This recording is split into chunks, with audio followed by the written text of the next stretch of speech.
السلام عليكم ورحمة الله وبركاته، وفيديو جديد على قناة اليوتيوب بفضيحة تحكيمية وضربة جزاء ليس لها أي أساس من الصحة.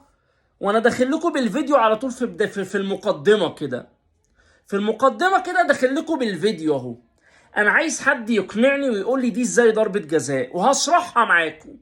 يعني أنا مش هقول مقدمة، أنا سلمت عليكم وخلاص، عشان الواحد بس بيتضايق من كلمة مؤامرة، الواحد بيتضايق من العرق، الواحد بيتضايق من الأهلي بيكسب بالحكام، الواحد بيتضايق من التحكيم موجه لنادي واحد بس هو اللي بيستفيد من أخطائه، الواحد بيتضايق من الكلام اللي زي ده. هل دلوقتي نادي الزمالك هيطلع بيان يدافع عن انبي ويقول ان انبي اتظلم قدامي؟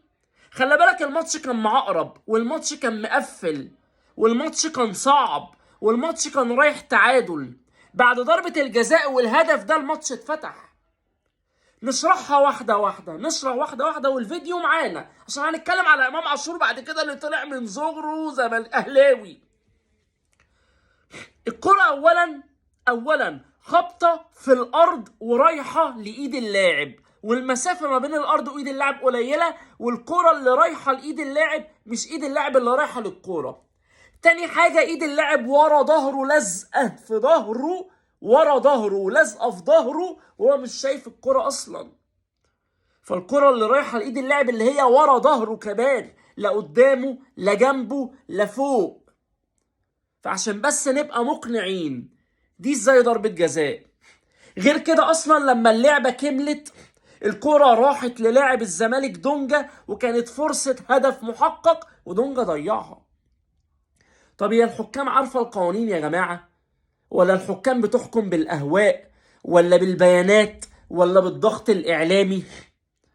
أنا عارف، بص، مش هحلف بالله لو ما كناش احنا بنطلع بيانات وبندعي المؤامرة وبنعيش المظلومية وبنتهم غيرنا وبنقول الدوري موجه وبنفضل نصيح، ما كنتش هتكلم. خطأ تحكيمي عادي بيحصل في اي ماتش. انما احنا بقى مش مقتنعين ان احنا بنستفاد من اخطاء التحكيم. احنا بالنسبة لنا الاهلي بس اللي بيستفاد من اخطاء التحكيم، حتى مش بيراميدز. ما بنعلقش. عارف لو بيراميدز كسب 6-0 ست جوال اوفسايد ولا على قلبنا زي العسل، سكة ودغري بقى، سكة ودغري بقى. لكن الاهلي يا نهار ابيض، الاهلي يخسر بسبب ظلم تحكيمي عادي يا عم، اخطاء من متعه كره القدم. بس الاهلي يكسب وفي خطا تحكيمي، يا نهار ابيض. تعالى افتح دفاتر المؤامره، انزل الشارع المصري والكشري المصري. ده الاهلي نادي الدوله، ده الاهلي بيكسب بالحكام، ده الاهلي بطولاته حرام، ده الاهلي مش عارف مين وفين وليه، والدوري موجه لنادي واحد فقط، وستوريهات على الانستجرام وبوستات وتويتر ويلا ولا اكس. ايه يا كابتن ميدو، اخطاء التحكيم كويسه دلوقتي ولا ايه الدنيا؟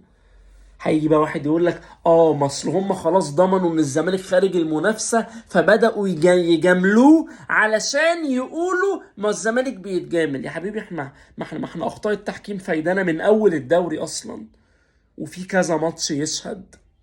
لكن انا ما بعدش، لا بعد للاهلي ولا بعد للزمالك ولا بعد للبيراميدز، لاني ضد كلمه مجامله. انا بالنسبه لي انا بكلمك عني انا راموس، كل اللي بيحصل ده بالنسبه لي اخطاء تحكيم. لكن بالنسبه للزملكاويه لا، لما بتبقى عندهم بيقول لك ده بيعملوا لنا كده في ماتش ملوش لازمه علشان خاطر لما يجوا يجاملوا الاهلي في ماتش جامد يقول لك طب ما الزمالك بيتجامل. يا حبيبي انت من اول الدوري وانت اخطاء التحكيم في صالحك، او استفدت من اخطاء التحكيم زي ما الاهلي استفاد من اخطاء التحكيم، زي ما بيراميدز استفاد من اخطاء التحكيم، زي ما الزمالك اتضر من اخطاء التحكيم والاهلي اتضر من اخطاء التحكيم وبيراميدز اتضر من اخطاء التحكيم. انت بقى مش شايف كده، انت شايف ان كله مستفيد ما عدا انت مضرور بس. دي بقى مشكلتي، ان انت شايف ان الزمالك مضرور بس من التحكيم والاهلي مستفيد بس من التحكيم. الماتشات اللي الاهلي بيتظلم فيها لا انت ما بتشوفهاش، ما بتجيبش سيرتها. الماتشات اللي انت بتبقى ظالم فيها مش هقول لك بتتجامل واخطاء التحكيم بتفيدك فيها وبتكسب بسببها، لا انا ما شفتهاش عادي. لا بس يوم لما تيجي تخسر، مؤامرة، حرام، ظلم. يوم ما الاهلي يكسب حرام، تحكيم، مش عارف ايه، دوري موجه. طب ودلوقتي الدوري مش موجه؟ شفت بقى انها اهواء بالمزاج. طبعا كسب الزمالك 3-0، لكن البداية من وجهة نظري وفتحة المباراة كانت من ضربة جزاء غير صحيحة 100%. نيجي بقى لإمام عاشور. يلا يا إمام يا عاشور، اللي انت قلته ده. إمام عاشور مع رامز جلال طلع يقول لك ايه بقى؟ رامز جلال بيسأله عادي، بيقول له اوعدني ان انت ما تقربليش وما تسيبش الاهلي. انا كده كده مش هسيب الاهلي. طب ما انت سبت الزمالك يا عم، ما تسيب الاهلي زي ما سبت الزمالك. سيبك من الجزئيه دي، سيبك من الجزئيه دي. بيسالوا البالونه ليه جبتها بيضه وكنت تقصد مين؟ قال له والله العظيم ما كنت اقصد حد. قال له طب ليه جبتها بيضه؟ قال له اللي جابها لي هو اللي جابها بيضه. قال له هو زملكاوي اللي جاب لك البالونه ولا ايه؟ قال له اه زملكاوي. مين يالا اللي جابها لك؟ دونجا ولا ايه؟ اوعى يكون دونجا هو اللي جاب لك البالونه، ما استبعدهاش. مين اللي جاب لامام عاشور البالونه وجابها له بيضه ليه؟ ما هو زملكاوي اهو. يا عم امام، ما تنقي يا عم الناس اللي تجيب لك بلالين، ولا ابقى اقول له لونها بعد كده. سيبك من كل ده، يعدي كل ده يفوت. امام عاشور اهلاوي من صغره، امام عاشور اهلاوي من صغره. رامز بيقول له انت لما قلت في الفيديو قبل ما تيجي الاهلي انا زملكاوي من صغري، قال له انا كنت مضغوط.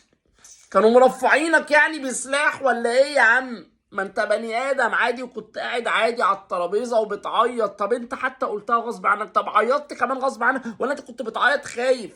طب لما جبت جول في الاهلي وعملت له كده كان قصدك بليله؟ كنت بتحفل علينا احنا؟ انت بتغفلنا؟ كان قصدك ايه يا عم امام لما جبت جول في الاهلي؟ قال له انا اهلاوي من صغري وهفضل اهلاوي من صغري. انت اهلاوي يا امام عاشور يا ابني؟ ما احنا جايبينك من الحرس، وكنت في المحل قبل كده. فجأة كده بقيت اهلاوي من صغرك؟ في ايه يا عم واحنا بنعض؟ في ياض ما تصحى كده يا عم امام. كده انا اكيد بالنسبه لي ما يفرقش معايا دلوقتي امام اهلاوي ولا زملكاوي. لاعب كان بيلعب عندي وكان مهم وكان مؤثر، وما زال لاعب كبير جدا ولاعب مهم جدا. مشي من عندي فانا ما يفرقش معايا. زي ما زيزو لو مشي انا ما يفرقش معايا هيروح فين. انا هيفرق معايا انا استفدت ولا لا. انا من امام عاشور استفدت وخدت 3 مليون دولار، ما اعرفش راحوا فين بس خدت 3 مليون دولار.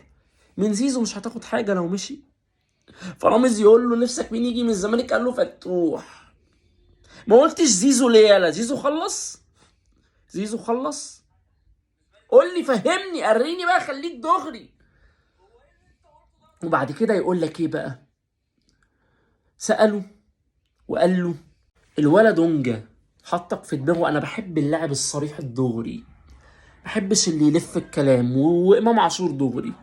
قال له هو الولد دونجا حطك في دماغه ليه؟ قال له ما اعرفش. قال له طب هو حطك في دماغه يعني انت حاسس ان هو حطك في دماغه؟ قال له اه، ما هو فعلا حطه في دماغه. ده بيقول لك دونجا لما شاف الحلقه كلم راموس راموس ايه بس، كلم رامز قال له بقول لك ايه، نزل لي الحلقه بتاعتي دلوقتي على قناه النهار. قال له يا ابني مش متعاقدين معايا. قال له ماليش دعوه، اشمعنى امام عاشور حلقته تنزل دلوقتي؟ ساب تمرين الزمالك وكان عايز يروح الملاهي يتمرجح، اشمعنى امام عاشور يتمرجح؟ في ايه طيب؟ بيقول لك الولد ما فطرش لحد دلوقتي. قال له اه امام دونجا حاططني في دماغه وفي الملعب بيضايقني وبيقول لي كلام فكك بقى يا عم دونجا بقى، فكك بقى يا عم دونجا بقى. انا نفسي كل الزملكاويه اصلا شيلوا امام عاشور من دماغكم يا جماعه. اي حاجه يعملها، اي تصريح يقوله، فكك فكك. هو مشى من عندك خلاص، يقول اللي يقوله ويعمل اللي يعمله. عايز تثبت حاجه اثبتها جوه الملعب. وهو الصراحه امام عاشور بيتكلم بره الملعب وبيتكلم جوه الملعب، عكس ما واحد يتكلم بره الملعب بس وجوه الملعب ما تشوفوش. لا، امام عاشور لقطات تلاقيه وجوه الملعب تلاقيه الاتنين. بياخد لقطه يا عم، بياخد لقطه بس جوه الملعب راجل، جوه الملعب مؤثر، جوه الملعب هداف الدوري المصري، جوه الملعب هداف دوري الابطال. دلوقتي بقى متساوي تقريبا مع ناصر منسي. ناصر منسي مهاجم، امام عاشور نص ملعب وساعات بيلعب طرف. فان هو يجيد في كل الاماكن دي حاجه اصلا اشاده له. لكن انا كل اللي قاهرني ياض يا امام انك تطلع اهلاوي من صغرك. ليه بتهد كل حلم ما بيننا يالا؟ ليه؟ انا كده خلصت حلقه النهارده. شكرا جدا لكل اللي بيتابعوني وبيدعموني، وزي ما قلت لك فوز الزمالك 3-0 حاجه كويسه جدا طبعا، وبدايه الواحد يفضل يفوق والمدير الفني ياخد الثقه، لكن البدايه كانت من ضربه جزاء خاطئه غير صحيحه بالمره، هي اللي فتحت المباراه وهي اللي ادت للنتيجه تبقى 3-0. من وجهة نظري الشخصية الماتش كان مقفول، وضربة جزاء الغير صحيحة زي ما وريتك بالفيديو هي اللي فتحت المباراة للزمالك. فبعد كده ما نجيبش سيرة الأهلي، ما نقولش بيكسب بالحكام، نبطل بيانات، ما نفضلش نقول الدوري موجه، عشان لما احنا بنستفيد من أخطاء التحكيم بيبقى شكلنا وحش قوي. السلام عليكم.